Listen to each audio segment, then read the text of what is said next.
All right, real quick before we get started on this video, if you're watching this, you're likely in like the core group of Bill, which is about 8,000 to 10,000 of you guys that watch almost everything. And first of all, thank you. I've decided I'm just going to cater this entire channel to you, which seems, I guess, obvious, but as you grow through YouTube, it gets really tempting to pursue like large audiences, and I've learned the hard way that's kind of a pathway to despair. And I've run into a few of you guys recently that I ran into in person or through Instagram or Facebook when I sold my Mercedes, which is gone now, and it just kind of reminded me of the reason I did this in the first place. And we're going to keep posting videos as much as possible, but I'm not going to be relying on this for income. That way I can just make the content that I want. Now, we have some money to make content because of the Mercedes, got a few other cars that I have to get out of here, and that's what we're doing today. There's a phrase in the South that is really popular here, and I use it all the time, which is indicative of the type of work that I tend to do on cars, but the phrase is polishing a turd. Now, if you're not from the South, turd is a euphemism for fecal matter, for poop, and turd is, it's also, you know, a synonym to anything that's not very nice. And if you are going to polish a turd, that means you're going to try to make this thing look better, but it's still essentially a turd.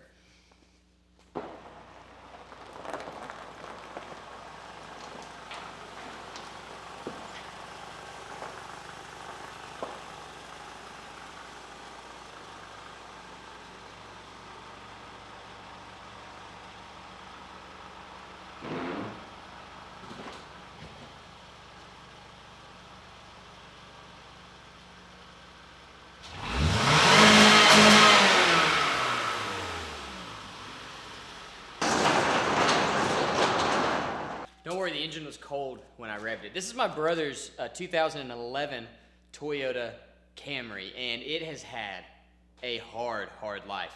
He drove it for the past, I think, 8 years. He's put around 160 or 70,000 miles on it, and it just has, it's been a rough 170.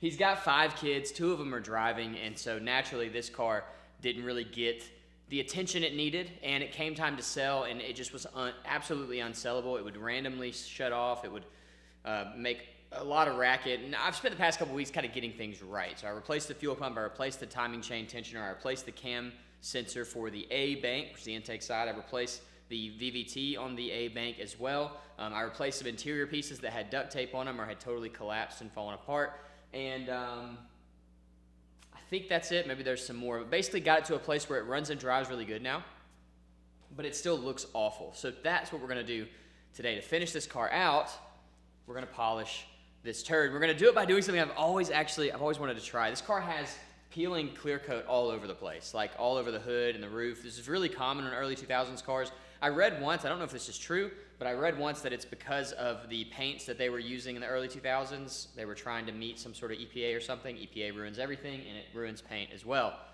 And so the top of this has no clear coat. The hood's peeling. All the way down the side of the doors is peeling, and that's no good. Now, the good news is this. Most of the peeling, if not all of it, happens underneath this pinstripe. And so what my plan is to come right here and tape off the car right under the pinstripe, all the way down, drape the bottom half, because I don't want to spray the whole car, and just spray clear over the top and see if it makes it look better. See if this turd will be polished. Now, you'll still be able to see the clear underneath, sort of. You'll see the like the edges, and there's some nicks and stuff that we're not going to touch up. We're just going to spray it. But I think overall, I think it's going to look better, and that's the goal. It's like a $3,000 car, so better is the goal.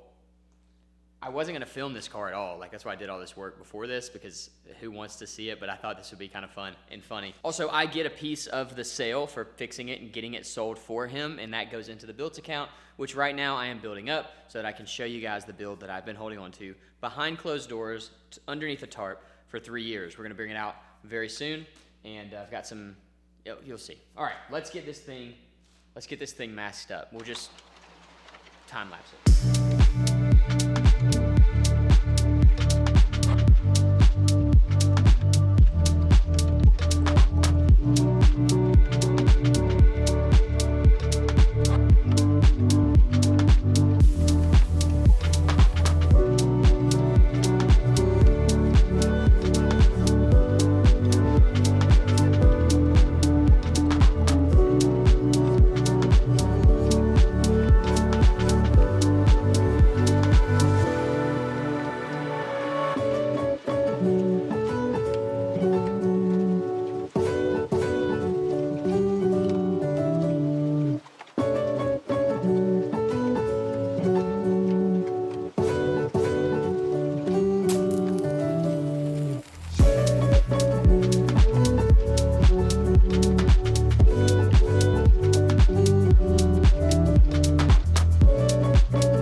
All right, it's a new day. I had to go leave and get kids, and I had to go get one of these. These are those Harbor Freight guns. I like these. They're pretty decent, but they're only good for like 2 or 3 uses. So I'll get them with the protection plan, and then when I use them for cheap projects like this one, I will use them, clean them.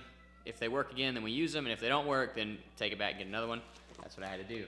Pulled the headlights out, got them sanded and ready over here, so I'll spray those on the table, and then the car is just about to get sprayed with clear. Now, I did wipe it down with some wipe all or prep wipe or whatever. It's, you know, degreaser. Very much hoping that I don't have any sort of reactions. When you spray over paint directly like this, a lot of times oils or contaminants will get embedded in the paint over time, and they can react with the clear coat. Hopefully that's not foreshadowing. I think it can go down easy. I don't have that much clear to work with, so I thought I had like a whole gallon. I've got like a quarter of one, which should be enough as long as everything goes well. With that, let's paint. All right, I don't have a great way to film this. This is the clear coat I'm using. It's just a like 2K 4:1 ratio clear. New respirator. This is from Amazon. I really like this one. I'll link it below. I'll try to remember. I'm really bad at remembering. I'm sorry. We're just going to mix this up and spray it. And man, I just hope it works. I've probably got one more of these cups that I can mix. Maybe a little less, about half. So not a lot of clear to work with here. It's enough to do the job if nothing goes wrong. So I'm just going to keep mixing this up, make sure I scrape everything. We'll pour it in the Harbor Freight gun, and then we'll spray. I get this question a lot. One second. This is what I use for cheap jobs. I have a nicer gun, but I actually got to get a new one because it's toast now. But we've got a little water filter here, regulator. You don't need the regulator, but if you're new, it helps. If you don't know what the gun should sound like, it's helpful. And then my compressor is really small. It's like a 30-gallon. It's not great. It's not good for spraying, but it gets me by. I painted the whole Mercedes with it. It can work, but the bigger compressor, the better. Basically always. So what I'm going to do to film it is I'll just keep you guys here. We'll spray the car, and then I'll show you that after it kind of cures. We can take it outside and look at it. The headlights, I'll move over the camera kind of close because it's really cool to watch them go from foggy to clear. So we'll get that after I get done clearing the entire car. Let's do it.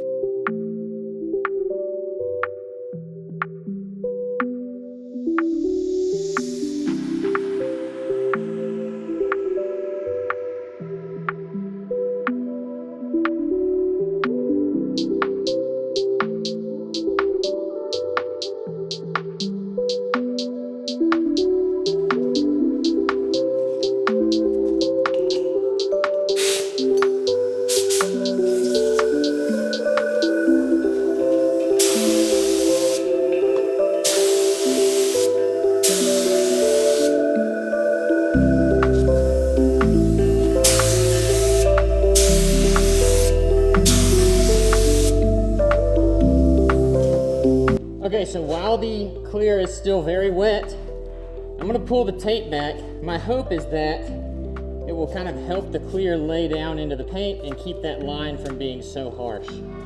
What? Okay.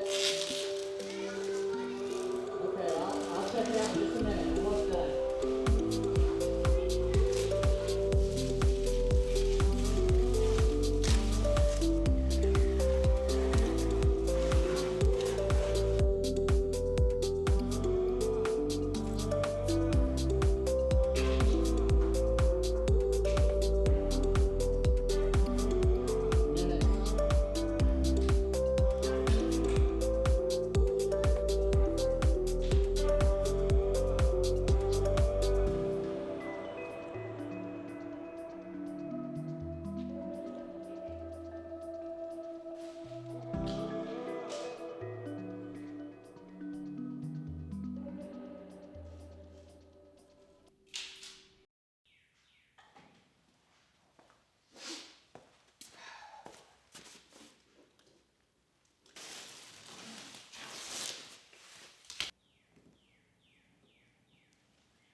All right, so the sun is coming up. I've got to go to work, but I'm going to drive this car and get some video of it in a minute for you guys to see what it looks like out in the sun. In the shop, it looks really good. Like, especially the roof where all the clear coat was gone, it came out like awesome. The hood, you've got spottiness from just loose clear coat or whatever, but I think it's going to be good. It certainly looks better than it did, especially with the headlights and stuff. So anyway, like I said, you're not going to be able to tell in the dark. So we'll cut to some shots in the sunlight. Mark Rober will launch exactly how he did that. To pull yourself up. Or we could do that Mark Rober thing, one that goes up and one that goes down. The one is the two. Is that a book? Yeah, because that's how they say it.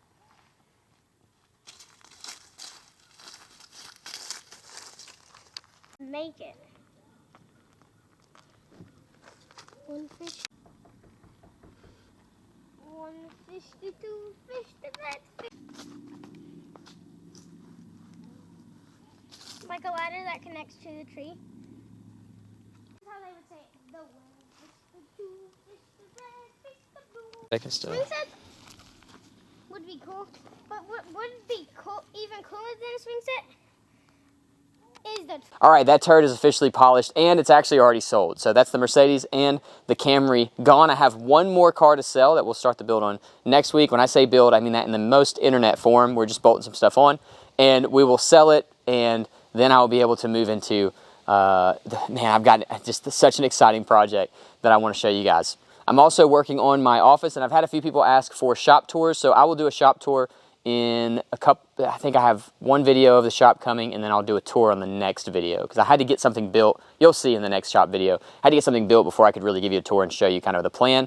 The plan's changed a few times already. It'll probably change again, but it's starting to look more like a shop, so that's exciting. Thank you guys so much for watching Built. I will see you in the next one.